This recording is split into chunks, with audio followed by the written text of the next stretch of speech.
Gracias, Señor.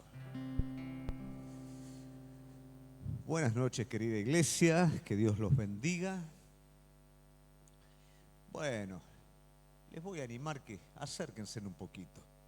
Cuando hay pocos, es bueno que estemos más cerca.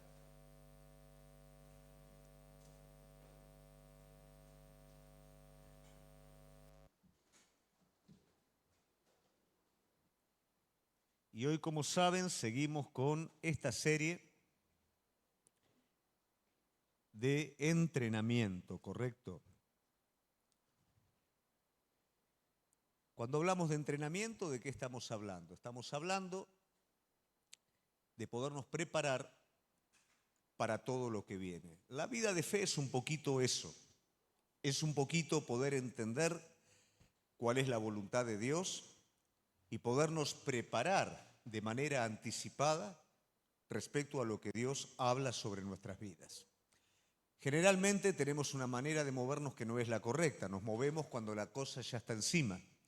Y ahí se pierde un montón, hay un montón de errores, ¿no es cierto? Cosas que no tendrían sentido. Eso tiene que ver un poquito con nuestra incredulidad. Pero la fe se anticipa cuando Dios habla. Toma pasos, ¿no es cierto?, cuando no hay nada. Por eso es que el hombre de Dios, la mujer de Dios, tiene la oración como una base en su vida. Porque en la oración lo que nosotros tenemos que es la revelación de la voluntad de Dios. Y una vez que tenemos la revelación de la voluntad de Dios, tenemos la responsabilidad de poder, por medio de la fe, caminar sobre ello. No importa lo que vemos, el asunto es caminar creyendo aquel que habló y aquel que prometió.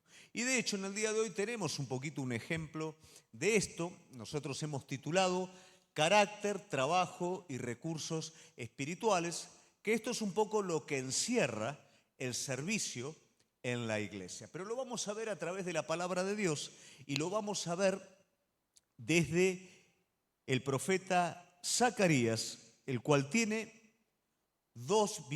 más de dos visiones. Yo voy a acentuar solamente para tocar el tema de hoy en dos de las visiones del profeta Zacarías, que son las del capítulo 3 y la del capítulo 4, pero como contexto vamos a citar el capítulo 2, que es la visión inicial que él está teniendo con respecto a los cautivos. Una de las cosas que es normal que pueda pasar en nuestras vidas son esos tiempos, yo digo, de encajamiento, ¿no? ¿Viste cuando un auto se encaja y que no va ni para atrás ni para adelante y que le pone marcha al asunto y patina y no funciona, ¿no? Estas son cosas que suelen pasar no solamente en la vida de cada uno de nosotros, sino ha pasado a lo largo de la historia en todos los tiempos de la iglesia. Tenemos por naturaleza la tendencia a estacionarnos, a acomodarnos, a ir a lo seguro, ¿no? Y de alguna manera esto sucede al pueblo de Dios, pero como consecuencia del pecado. El pueblo de Dios, como consecuencia del pecado, tiene en el amor disciplinario de Dios un tiempo de parate, ¿no? Que es el cautiverio babilónico. En ese tiempo ellos se obstinaban tanto en servir a ídolos, se obstinaban tanto en hacer aquello que era contrario a la voluntad de Dios, que ¿qué es lo que hace Dios? Hemos hablado ya de la obstinación.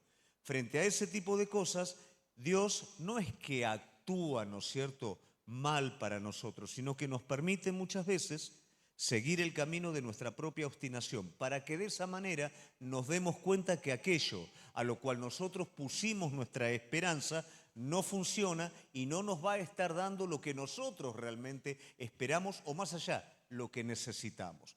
Y esto es lo que pasa con el pueblo de Dios. Dios permite que el pueblo vaya en cautiverio para que reflexione, para que entienda, pero eso era un tiempo limitado. Los parates en la vida del cristiano tienen un tiempo limitado, ¿no es cierto? La disciplina tiene un tiempo limitado. Todo apunta a que vos salgas de ese encajonamiento, salgas de ese pozo y comiences a avanzar sobre el plan de Dios para tu vida. Y ahora, en esta visión que nosotros vamos a estar viendo, ya llegó el tiempo para que el pueblo de Dios deje el cautiverio y vuelva nuevamente a su propósito. Y decime si esto no es lindo. si me lo decís así. ¿Es lindo o no es lindo? Es lindo salir, vos si te encaja el auto, es lindo sacar el auto del barro, por supuesto, y seguir andando. Es lindo salir del parate. Pero a veces ese parate de alguna manera forma una suerte de carácter que si bien yo estoy esperando salir, cuando llega el momento, no sé si realmente quiero salir de acá. No sé si realmente quiero pagar el precio de abandonar esto que durante tantos años me acostumbré y realmente retomar el desafío de lo que tengo que hacer. Bueno, esto es lo que pasó con el pueblo de Dios y esto es lo que muchas veces suele pasar en la iglesia. Dios da una palabra, Dios da una promesa y los tiempos se prolongan. ¿Por qué los tiempos se prolongan? Los tiempos se prolongan porque tiene que tratar el Señor con la vida de cada uno de nosotros. Si en la iglesia hay inmadurez y vienen personas nuevas, ¿qué es lo que va a pasar? Esas personas nuevas van a ser lastimadas. Esas personas nuevas no van a obtener respuesta de lo que están buscando. Y no es que el pastor solamente tiene que dar, cada miembro maduro del cuerpo de Cristo tiene que estar preparado para pastorear de alguna manera a esas personas que vienen. Entonces los tiempos de Dios muchas veces se demoran para que el cuerpo madure y cuando madure pueda trabajar correctamente con la gente que viene y no malogre la cosecha. ¿Se entiende esto? Muchas veces creemos que estamos a la altura de las cosas y no estamos. Por eso Dios trabaja en nuestra vida. Y no hay mejor cosa que el tiempo prolongado para que salga a luz todo lo que hay en nuestro corazón. Si las cosas que nosotros queremos suceden inmediatamente, no hay problema. Pero cuando quiero algo y eso demora, y ahí sale todo lo que hay adentro nuestro. Y eso es lo que el Señor muchas veces permite para sanar su iglesia y madurar su iglesia. Entonces el Señor acá está mostrándole a Zacarías, en el contexto que sería el capítulo 2, una visión. Y esta visión es algo espectacular. ¿Por qué razón? Porque el pueblo, parte del pueblo todavía está en el cautiverio. El pueblo sale en varias tandas del cautiverio. La primera sale por medio de Esdras y la segunda sale por medio de Nehemías. Pero ¿qué sucede? Cuando es el tiempo en el que el Señor le está diciendo, salgan del cautiverio, muchos no quieren salir, no quieren abandonar la situación. Ahora el Señor le está mostrando al profeta lo que va a hacer con su pueblo. Y esto es algo extraordinario. Primeramente le está diciendo que tome medidas a un joven en esa visión que él está viendo, que se tome medida de la ciudad. ¿Por qué razón? Porque la ciudad sería estrecha por la multitud de habitantes que iba a haber. Esa es la promesa de Dios. Ahora, ¿cuál es la realidad? La realidad es que la ciudad estaba derrumbada. El templo estaba derrumbado, los muros estaban derrumbados, los enemigos estaban ahí, no había una buena situación económica, no había absolutamente nada. Pero Dios le está diciendo en la visión, toma medidas del lugar porque no va a alcanzar el espacio físico para lo que yo voy a hacer. Y esto es lo fabuloso. Pero tenemos que tener cuidado con el acostumbramiento. ¿Por qué razón? Porque a veces cuando se pronuncia este tipo de promesas de Dios y los tiempos se demoran, nosotros lo damos como que eso es un cliché, como que eso es una esperanza o un positivismo acerca del futuro y no lo vemos como una realidad a cumplirse.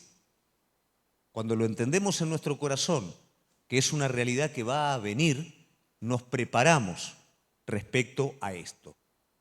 Ahora bien, el Señor les está llevando a tomar una actitud.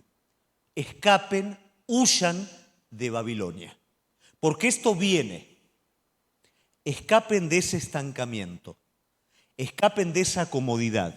Escapen de esa estructura que se armaron y vayan a Jerusalén, a la ciudad del propósito, a donde yo he puesto mis ojos, a donde yo voy a hacer el milagro. Porque Babilonia en poco tiempo va a ser juzgada y va a desaparecer. Sin embargo, Jerusalén es la niña de mis ojos. Es acá donde yo voy a hacer mi voluntad y ustedes son mi pueblo para cumplir mi voluntad. Entonces los está desafiando a esto y les está dando una promesa. Yo voy a estar en medio de ustedes. Siempre va a pasar que van a haber situaciones difíciles, vamos a dudar frente a los desafíos, pero te lo digo por experiencia, una sola cosa necesitas en tu vida, que la dirección de Dios o en la guía de Dios, el Señor te esté diciendo, anda porque yo estoy con vos en esto. Y eso es más seguro que cualquier cosa que vos puedas tener en este mundo. Babilonia parecía indestructible, pero en un día cayó. El Señor les está diciendo, escapen de ahí y vayan a Jerusalén, que aunque Jerusalén parezca una ruina, parezca que no hay absolutamente nada, yo lo voy a hacer porque yo estoy en medio de ustedes. Y esto es lo que nosotros tenemos que tener como iglesia. Si vos hoy mirás un poquito alrededor tuyo, y hoy más o menos somos generosos, pero a veces miramos alrededor nuestro y parece Jerusalén, ¿no? Pero ¿sabés una cosa? Yo creo en esa medida que el Señor tomó sobre la iglesia. Yo creo en esa promesa que el Señor dio, y no porque la quiero creer, porque realmente Él me habló cuando yo le pregunté y Él respondió, y Él dijo justamente de la misma manera, que el lugar sería estrecho por la cantidad de hijos que comenzarían a llegar. Y eso es lo que nosotros estamos creyendo. Vemos que no es simplemente una emoción propia, sino que tiene un apoyo en la palabra de Dios. Porque no es ganas de querer hacer lo nuestro, sino es amor por el plan divino. Queremos hacer lo que Dios quiere, no otra cosa. Y Dios quiere hacerlo. Y Dios lo habló a nuestras vidas. Ahora, nosotros, ¿de qué manera nos vamos a mover? ¿Vamos a creer esta realidad? Si vamos a creer esta realidad, nos tenemos que preparar. Amén. Ahora bien, el Señor va a mostrar en una visión a Zacarías dos aspectos que son fundamentales para poder echar mano a esta promesa. Y para eso va a utilizar dos personajes, que son Josué y Zorobabel. Josué es el sumo sacerdote y Zorobabel es el gobernador jurídico. Pero los dos, por su cargo, van a representar la realidad del pueblo y cómo Dios va a sanar la realidad del pueblo. De alguna manera esto también va a hablar a nuestras vidas, porque seguramente el Espíritu Santo nos va a mostrar algo en lo cual seguramente nosotros debemos ser sanos. Primeramente, la visión viene sobre Josué, que es el sumo sacerdote. Y vamos a ir a Zacarías, capítulo 1.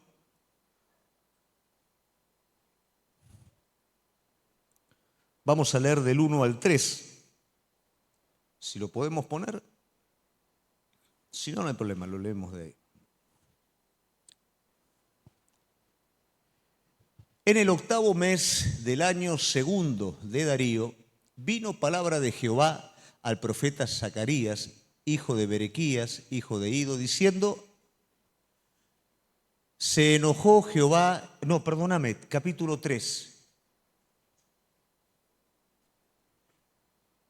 Me mostró al sumo sacerdote Josué, el cual estaba delante del ángel de Jehová, y Satanás estaba a su mano derecha para acusarle. Y dijo Jehová a Satanás, Jehová te reprenda, oh Satanás, Jehová que ha escogido a Jerusalén te reprenda. ¿No es este un tizón arrebatado del incendio? Y Josué estaba vestido de vestiduras viles y estaba delante del ángel de Jehová. Hasta allí. Esto es lo que el profeta Zacarías ve en una visión. Ahora bien, para ponernos en contexto, el sumo sacerdote Josué y Zorobabel aparecen también en Ageo capítulo 1, versículo 14 y 15, y esto nos muestra cuál es la situación del pueblo. La situación del pueblo es: despertó Jehová el espíritu de Zorobabel, hijo de Salatiel, gobernador de Judá, y el espíritu de Josué, hijo de Josadac, sumo sacerdote, y el espíritu de todo el resto del pueblo, y vinieron y trabajaron en la casa de Jehová de los ejércitos en el día 24 del mes sexto. ¿Por qué despertó el espíritu? Porque estaban espiritualmente dormidos. Y en ese sueño, ¿qué es lo que ellos decían respecto a la labor que tenían que hacer? Versículo 2. Y así hablando Jehová de los ejércitos diciendo, este pueblo dice, no ha llegado aún el tiempo de que la casa de Jehová sea reedificada. Es para vosotros, versículo 4, tiempo para vosotros de habitar vuestras casas artesonadas y esta casa está desierta. Esa es la realidad del contexto en el cual se está dando esta visión. La realidad del pueblo, ¿cuál es? Parte del pueblo dejó el cautiverio, volvió a Jerusalén, pero al ver semejante labor que había por delante, postergan la labor y por supuesto cada vez que se posterga la labor espiritual, ¿a qué me voy a estar dedicando yo? A lo mío. No me estoy dedicando a tener lo que tengo que tener, me voy a estar dedicando a mejorar más todavía lo que tengo, pero a costa de descuidar aquello que realmente es importante. Y esta es la situación. Entonces, Josué está en medio de este contexto, pero en la visión Josué está representando el estado del pueblo. Y si nosotros prestamos atención, ¿podemos poner nuevamente, Andy? Vamos al 1. Me mostró al sumo sacerdote. El sumo sacerdote es el carácter general de todo el pueblo, el cual estaba delante de Jehová. ¿Qué quiere decir? Ese es el lugar sacerdotal. El sacerdote está entre la gente y Dios, intercediendo. Y Satanás estaba a su mano derecha para acusarle. Mientras él estaba desarrollando o intentando desarrollar su labor sacerdotal, Satanás lo está acusando. Y dijo Jehová a Satanás, Jehová te reprenda, oh Satanás, que has escogido a Jerusalén. Dios acá está obrando a favor del sumo sacerdote, a favor del pueblo. El pueblo tiene ocasión para que Satanás lo acuse. Y ahí está el problema. El pueblo no puede desarrollar su labor sacerdotal. El pueblo de Dios fue elegido para ser ¿qué? Reyes y sacerdotes. Sacerdotes de Dios. Llevar el conocimiento de Dios al resto del mundo. Cumplir el propósito. Y esto no es solamente para el pueblo judío, esto es para cada uno de nosotros. Cada uno de nosotros desde el momento que conoce al Señor como Señor y Salvador, somos sacerdotes de Dios. La iglesia tradicional tiene el clero como sacerdocio y el laicado, que es el resto de las personas, en un plano general. Pero en la iglesia del Señor, cada hijo de Dios es un sacerdote. Cada hijo de Dios está entre el Señor y la persona. Cada hijo de Dios intercede por aquel que todavía no conoce y lleva la carga y el peso del perdido. Pero esto está presente cuando las cosas espiritualmente están bien. Cuando las cosas espiritualmente están mal, pierdo el sentido del sacerdocio. Pierdo el sentido de la carga y de la necesidad por la gente, me centro en mí mismo, dejo la casa de Jehová, que quiere decir el propósito de Dios, y me dedico a mí mismo. Este es el estado en el que está el pueblo. ¿Por qué está el pueblo en este estado? El sumo sacerdote está representando por medio de sus vestiduras viles el pecado. El sumo sacerdote no está en las condiciones en las que tiene que estar. Por eso Satanás tiene ocasión de acusarlo. Esto es un ciclo que nosotros tenemos que tener presente en nuestras vidas. Mirá que en el Antiguo Testamento en pocos lugares es detallado el enemigo como lo es acá y como lo es también en el libro de Job. Pero acá el enemigo está atacando directamente el pecado del sumo sacerdote. El sumo sacerdote no puede ejercer su oficio como corresponde porque cae bajo la acusación del enemigo porque hay pecado en su vida. Este ciclo suele ocurrir en nuestra vida y es lo que nos lleva al adormecimiento y al cautiverio.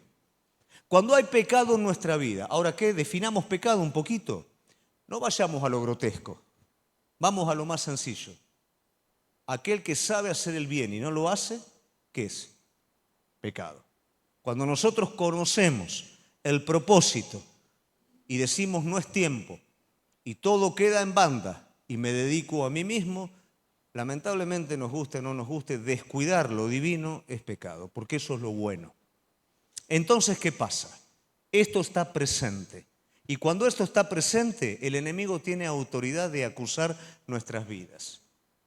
Cuando la conciencia no está como corresponde, es un botón rojo que donde se toca eso se desmorona absolutamente todo. La persona puede ser, dejemos la persona que conoce al Señor, vayamos a la persona natural que no conoce a Dios, puede ser la persona más segura, más pedante, pero si tiene alguna cosita escondida y le es tocada la conciencia, esa persona se desmorona. Lamentablemente, Josué no podía ejercer el sacerdocio como correspondía porque había pecado en su vida. Y Satanás tenía autoridad para detener todo esto. Como dije, Josué representaba al resto del pueblo, o sea que el estado espiritual del pueblo. El pueblo no podía reconstruir, ejercer su labor sacerdotal porque el pecado estaba presente. Y muchas veces nosotros nos pasa exactamente lo mismo. Somos indiferentes a la necesidad de las personas, somos indiferentes al cuerpo, somos indiferentes a todos. ¿Por qué? Porque está presente este sentido de pecado. Sabiendo hacer lo bueno, no lo hacemos. ¿Se comprende? Entonces, este es un punto importante para remover, porque después la culpa la tiene mi esposa, la tiene mi esposo, la tiene mi hermano, mi hermana, la tiene la iglesia, la tiene el pastor, pero la realidad es que hay algo que está funcionando mal en mí. Satanás viene y me acusa, y cuando viene y me acusa, no tengo ganas de nada, no tengo fuerzas para nada. Estoy abajo.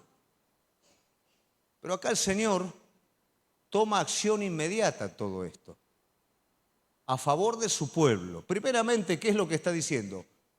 Que escogió a Jerusalén. Acá el Señor está diciendo, hay propósito. Puede venir el enemigo sobre tu vida, puede venir a acusarte el enemigo, puede venir a condenarte el enemigo, pero el Señor dice, en mis hijos hay propósito. En mi iglesia hay propósito. Primero. Después está diciendo, Jehová te reprenda. La autoridad para que el enemigo se calle la boca y para contestar a la acusación del enemigo sobre mi vida está en Dios. Es por medio de la justicia de Cristo que yo puedo responder a la acusación del enemigo.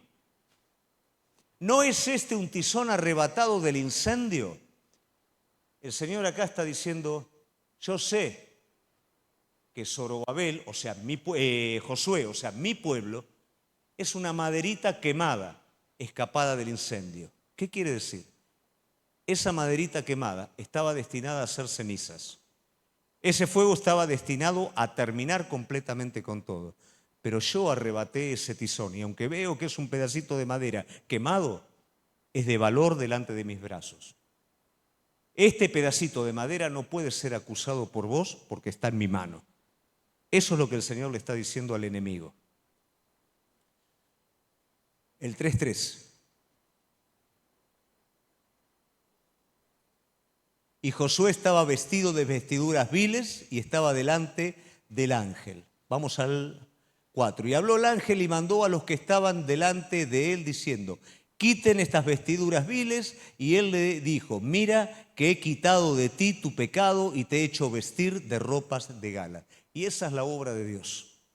¿Cómo salís del estancamiento? ¿Cómo salís de la acusación del enemigo cuando todo eso está enquistado? Josué es el pueblo de Dios. El pueblo de Dios está como un tizón, se está prendiendo fuego, está terminando por ser cenizas. El Señor arrebata al pueblo y le está diciendo, este carbón en mi mano es justificado. Este carbón en mi mano es útil. A este carbón yo lo voy a estar utilizando. Este carbón en mi mano va a ser vestido, despojado de sus vestiduras viles, despojado de tu pasado, despojado de tu frustración, despojado de ese pecado que vos decís, esto nunca, esto no me lo puedo sacar más de encima, despojado de todo eso y vestido como sacerdote. Más adelante está el detalle de esa vestidura. Dice una mitra en la cabeza. En la mitra que se le ponía en la cabeza al sacerdote decía santidad. ¿Qué quiere decir? El Señor lo toma y lo pasa de vestiduras viles y lo hace santo. por medio de su justicia. Toma ese pueblo que prefería Babilonia, toma ese pueblo que prefería quedarse encajado, toma ese pueblo que prefería más lo suyo antes que lo de Dios y dice: yo a este pueblo lo arrebato del incendio, no dejo que sea ceniza, lo visto con vestiduras de gala, con vestiduras reales y lo hago sacerdote para mí, para retomar mi propósito. Y eso es lo maravilloso de Dios para nuestras vidas. Tenemos que entender nuestro rol sacerdotal. Descuidar nuestra vida espiritual no voy a la iglesia, descuido la iglesia. Descuidar nuestro rol sacerdotal es descuidar el propósito para el cual fuimos llamados. Cuando descuidamos nuestro rol sacerdotal, hay pérdidas. Hay pérdidas en mi familia, hay pérdidas en mi vecindario, hay pérdidas en las personas que Dios tiene preparadas para que yo les hable de Jesucristo y se salven. Hay pérdidas. El adormecimiento no es que solamente yo pago el pato de eso. Todos pagan el pato de mi adormecimiento espiritual. Pero el Señor tiene destinado despertar a su pueblo. Tiene destinado limpiar a su pueblo. Vestir a su pueblo de nuevo. En Lucas 7 está la figura de esta mujer pecadora que se abre paso y entra en la casa de Simón el fariseo. ¿Esta mujer qué es? Es una ramera. Esta mujer conoce la palabra de Dios, porque esta mujer está formada y está criada en el pueblo de Dios. Era imposible que en Jerusalén no dieras 2 pasos y no hubiera un rabino enseñando. Y no vieras todo el movimiento de los sacrificios llevándolos al templo. Era imposible no saber acerca de Dios. Pero ella decidió ser ramera para vivir de una manera mejor, que tal vez lavando, tiñendo sus telas. Eligió eso. Y eso reventó su vida, destruyó su identidad. Pero en los pies del Señor, esa mujer fue levantada. Ve y no peques más, tus pecados te son perdonados, ve en paz. Y esa mujer dejó de ser ramera. Esa mujer ahora tiene una identidad distinta. Y el testimonio de esa mujer ha hablado de generación en generación en generación hasta el día de hoy. Destinada simplemente a ser una ramera si seguía ese camino, pero convertida en un emblema de la gracia de Dios y del perdón de pecados. La iglesia es un emblema del perdón de los pecados, de la salvación eterna. Pero eso no sale a luz como una labor sacerdotal si nosotros nos quedamos estancados en Babilonia, si no entendemos este propósito. El Señor ya midió y ya prometió. Ahora somos nosotros los que tenemos que escapar, huir de Babilonia. Somos nosotros los que tenemos que ser restaurados en nuestra labor sacerdotal. Perder el sentido de vengo a la iglesia para mí, para cumplir, para estar y entender que vengo aquí para continuamente poder ser renovados por su gracia y ser salvación a cada uno de aquellos que se pierden. Este es el criterio que tiene que estar presente en nuestra vida. Si perdemos esta visión, no tiene sentido que nos juntemos. ¿Me entiende? Si perdemos el sentido sacerdotal, no tiene sentido. Y el sacerdote no es el pastor, somos cada uno de nosotros. Josué estaba fallando en su labor sacerdotal, o sea, el pueblo estaba fallando en su labor sacerdotal. Pero acá el Señor lo arrebata, dice: yo ya sé tu pecado, pero yo te arrebato de ese fuego para que no termines siendo cenizas. Yo te corro estas vestiduras viles con las cuales el enemigo te aplasta cada día y la verdad te querés dedicar a otra cosa porque no tiene sentido el asunto. Me canso, no tengo ganas, viene el enemigo, me condena, ya está, listo, ¿para qué más? No, yo te libro de todo esto. Yo no permito que el enemigo te toque de nuevo. Yo te declaro justo. Yo te visto de nuevo y yo te uso para gloria de mi nombre. Te restauro completamente. No puede haber crecimiento en la iglesia si nuestra labor, nuestro rol sacerdotal está restaurado. Si perdemos nuestro rol sacerdotal, perdemos todo. No tiene sentido. Y esto era lo primero que tenía que ser restaurado. Pero el enemigo estaba presente, como el enemigo va a estar presente en la vida de cada uno de nosotros, para que no llevemos a cabo nuestro rol sacerdotal. ¿Cuál es el plan de Dios? Que las personas se salven, que lo conozcan, que sean discipulados. ¿Cuál es el plan de Dios para la vida de cada uno de nosotros? Que seamos cuerpo, no que seamos personas desintegradas, que seamos un cuerpo para que juntos podamos construir el propósito de Él. Y ahí es donde entra la segunda visión. Mientras Josué como sumo sacerdote representa la parte sacerdotal, Zorobabel, que es el gobernador cívico del pueblo, representa la construcción o reconstrucción del templo. Eso lo tenemos en Zacarías 4. Vamos a Zacarías 4. ¿Se entiende esto?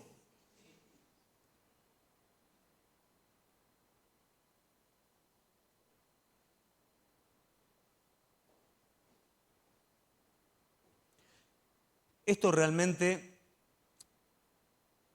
representa el gobernador cívico, también al pueblo en su otra parte. El pueblo estaba fallando en su labor sacerdotal y el pueblo estaba fallando en su labor práctica de reconstruir la obra de Dios, de reconstruir el templo.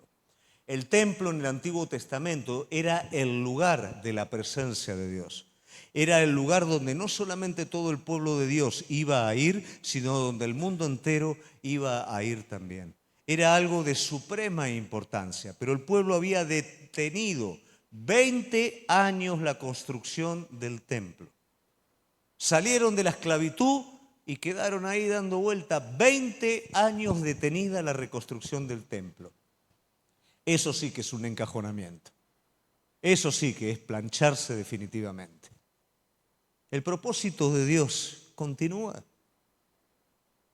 Ahora, ¿cómo estamos nosotros frente al propósito de Dios? ¿Estamos despiertos o estamos dormidos? Pero también es entendible que esta situación, este sacerdocio que no estaba funcionando, estos 20 años, ¿no es cierto?, de demora, hayan traído incredulidad y desánimo.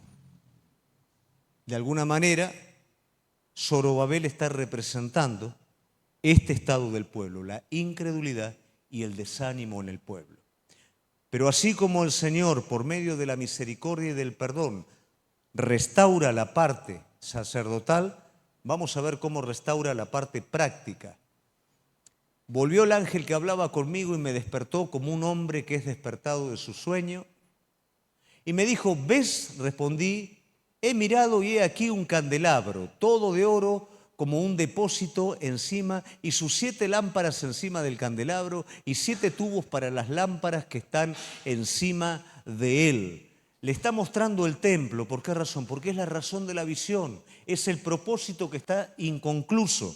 Entonces le está mostrando rasgos importantes del templo, ¿no es cierto? ¿Por qué? Porque de ahí va a venir ahora la orden. Ahora, hay una figura que es muy particular, ¿no?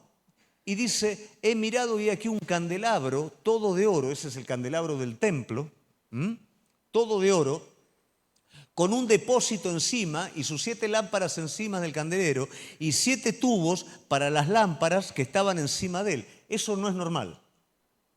Lo que sí era normal era el candelabro y era que el sacerdote continuamente, cada día era un servicio tedioso para el sacerdote, prender cada una de esas luces, limpiar, ¿no es cierto?, las lamparitas. Esto no, esto es, hay un olivo que vamos a ver ahora, esos tubos alimentan esas lámparas y ¿qué pasa? Ese aceite es continuo. No lo entiende, ¿no? Él dice, no entiendo qué es esto, automatizaron el templo, no lo entienden. Vamos al 3. Bueno, ¿alcanzan a leer ahí? Ahí estamos.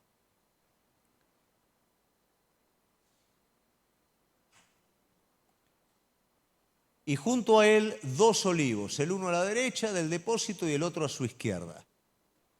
Proseguí y hablé diciendo a aquel ángel que hablaba conmigo, ¿qué es esto, Señor mío? Y el ángel que hablaba conmigo respondió y me dijo, ¿no sabes qué es esto? Y dije, no, Señor mío. Entonces respondió y me habló diciendo, esta es palabra de Jehová a Zorobabel, que dice, no con ejército ni con fuerzas, sino con mi espíritu, ha dicho Jehová de los ejércitos. ¿Qué pasa? El pueblo estaba necesitando lo que le estaba faltando, era ánimo. La incredulidad del tiempo extendido, de 20 años de espera,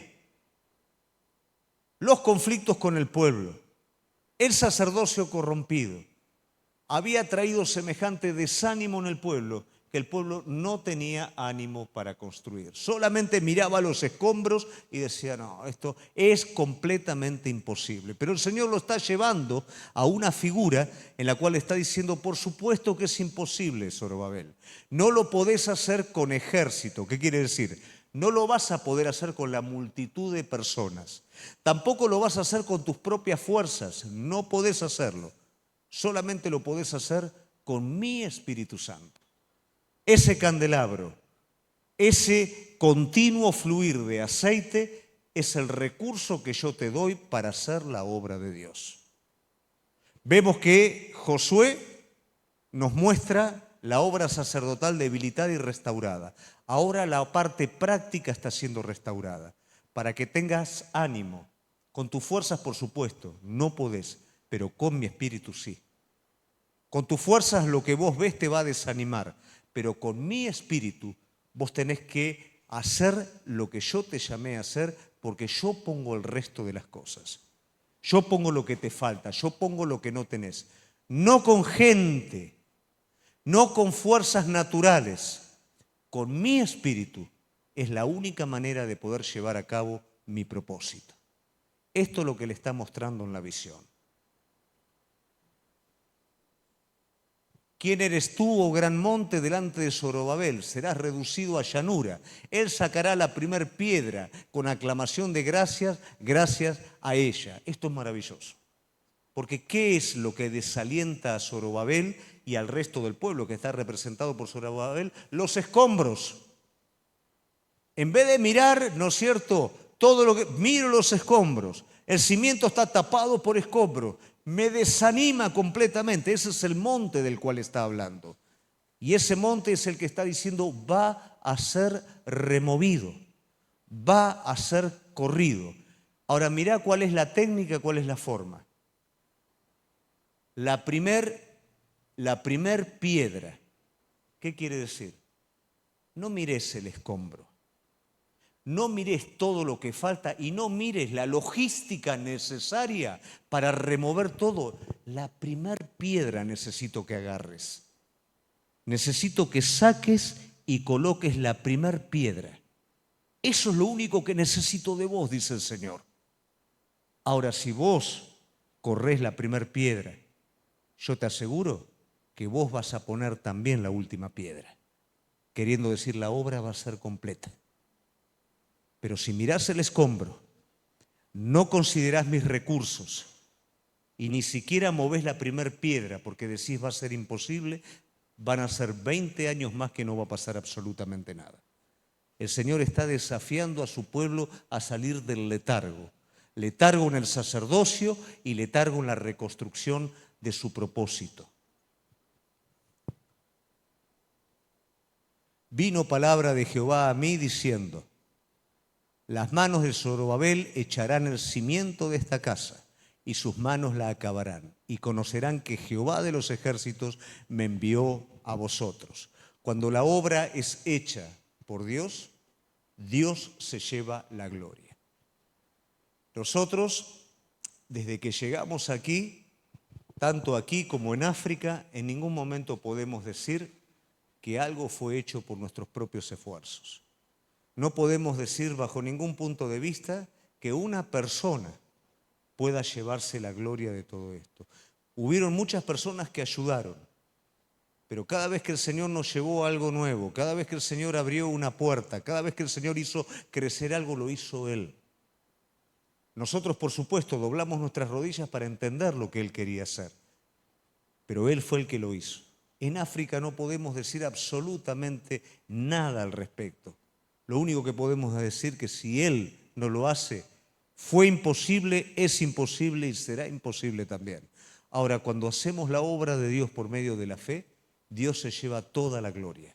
Cuando vos agarrás esa pequeña piedrita que vos decís, esto es lo mismo que la nada, y la cosa sucede, la gloria se la lleva el Señor. Jesús le acercaron los panes y los peces y le dijeron, ¿qué es esto en semejante multitud? Pero ¿qué fue lo que hizo Jesús? Separó a los grupos de cuándo.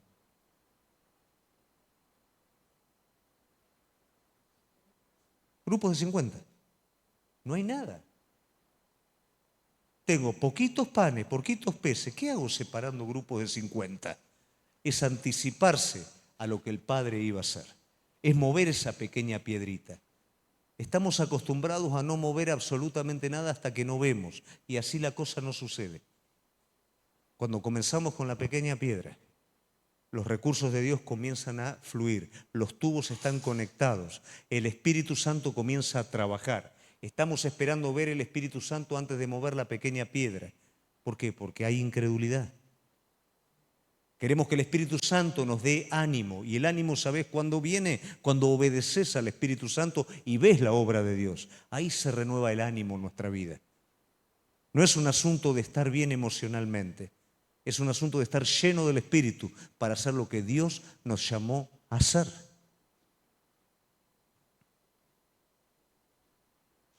Porque los que nos menospreciaron el día de las pequeñeces se alegrarán y verán la plomada en la mano de Zorobabel.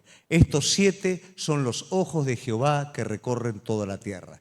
Probablemente este versículo nosotros lo pasamos medio rápido porque es medio complejo, ¿no? Pero esto lo marca todo.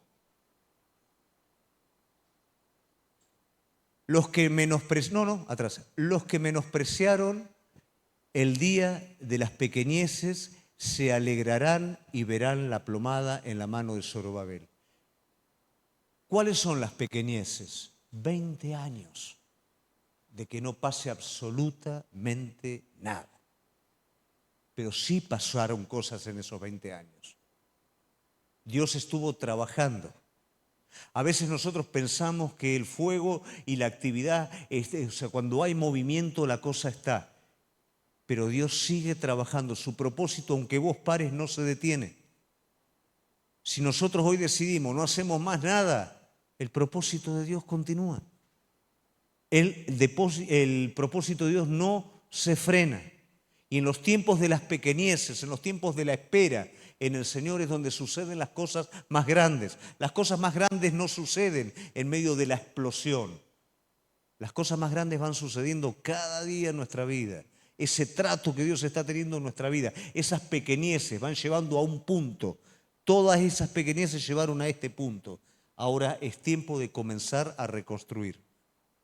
No se puede ya detener más. Todas esas pequeñeces formaron carácter. Todas esas pequeñeces crearon un ámbito para que ahora las cosas puedan comenzar a funcionar a la manera de Dios. No lo corras, ¿eh?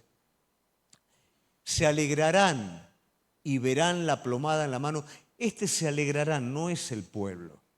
Te voy a explicar. Estos 7, dice, son los ojos de Jehová que recorren toda la tierra. Esta ilustración de los 7 ojos de Jehová implica la ciencia de Dios, la omnipresencia de Dios. Y el que se alegrará es Dios, no va a ser el pueblo. Esta es la traducción correcta de este versículo. ¿Y de qué se va a alegrar Dios? Dios se va a alegrar de que Josué, que es el pueblo, tome la plomada y comience a construir. Dios se va a regocijar en el momento en el que el pueblo vuelva de ese escapismo, vuelva de ese dejar colgada la obra de Dios y diga, bueno, yo ahora voy a comenzar a reconstruir, a construir el propósito de Dios. Entonces, cuando la plomada, que representa la acción de iniciar nuevamente la obra, arranque, Dios va a estar satisfecho. Dios se va a regocijar en esa acción, en esa actitud. Como también Dios se regocija cuando tiene un propósito sobre su iglesia y salimos del estancamiento y comenzamos a reconstruir. La vida del Hijo de Dios es una vida que apunta a dibujar una sonrisa en la boca de Dios, porque Dios ya dibujó una sonrisa por medio de su Hijo en nuestras vidas. Eso es la vida espiritual. La vida espiritual no es dame, dame, dame, dame, dame. La vida espiritual es me diste y te doy. Y te doy lo que vos querés que yo te dé porque necesito hacerlo. Necesito dibujar una sonrisa en el rostro de Dios. Bueno, ¿cómo lo hacemos? Empezá con mi propósito. Todo esto, ¿sabes cómo lo podemos resumir? Lo podemos ver en el tiempo en el que el Señor lo restituye a Pedro nuevamente. ¿Lo restituye de qué manera? Lo restituye de manera sacerdotal y lo restituye en su obra. Lo negó Pedro como Zorobabel y el resto del pueblo, pero viene él con todo el amor. Pedro, ¿me amas? Sí, Señor, vos sabés que yo te amo. Apacienta mis ovejas. Y la sonrisa de Dios se dibujó cuando Pedro se convirtió en pastor de ovejas. Lo amamos. ¿Estamos dispuestos a que la parte sacerdotal sea restaurada en nuestras vidas? ¿Estamos dispuestos a agarrar la plomada? Y yo no estoy diciendo descuidar las cosas. Yo estoy diciendo repartir las cosas en el orden que corresponde. Porque soltar la plomada y dejar descuidado el propósito de Dios no está bueno.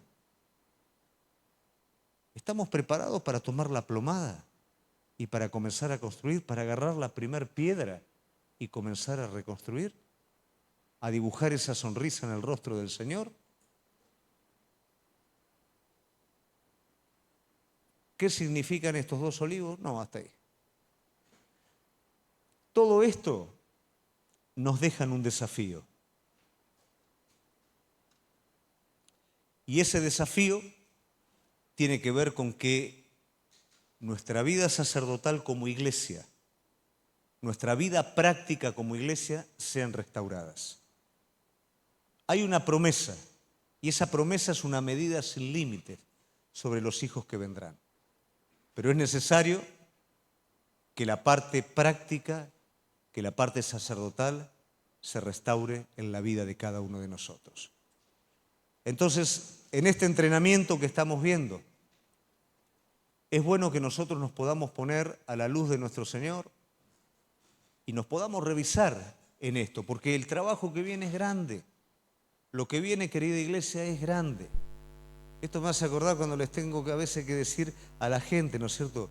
Prepárense porque viajamos y no hay nada. Viajamos. A veces muchos se quedan en el camino, ¿no? Pero y bueno, y ahora yo ya te dije, prepárate, ya ahora está, ¿no es cierto? Pero prepárate. Pero anda dándote las vacunas, anda sacando el pasaporte, anda preparando los días, anda hablando con... pero no me dejan los días de trabajo, pero si lo haces todo al final no se puede ya. Iglesia, vienen hijos. No esperemos a último momento para ponernos las pilas. No nos vamos a poder poner las pilas cuando ya estén todos encima. Todavía vamos a estar luchando con otro problema. No podemos construir cuando ya estén. Es ahora. Ahora es el momento. Que realmente el ejemplo de estos dos hombres que revelaron el estado del pueblo nos desafíen a nosotros para ver cómo es nuestro estado. ¿Perdimos nuestro lugar sacerdotal? ¿Estamos en nuestro lugar sacerdotal? ¿Nos desanimamos de tal manera que ya no queremos agarrar una piedrita y construir, sino viene una fábrica de construcción abonada? ¿O entiendo que realmente el Espíritu Santo está a mi favor? Que las promesas de Dios están a mi favor y que solamente Él está esperando que levante la plomada para poder dibujar una sonrisa en el rostro de Él. Nos levantamos.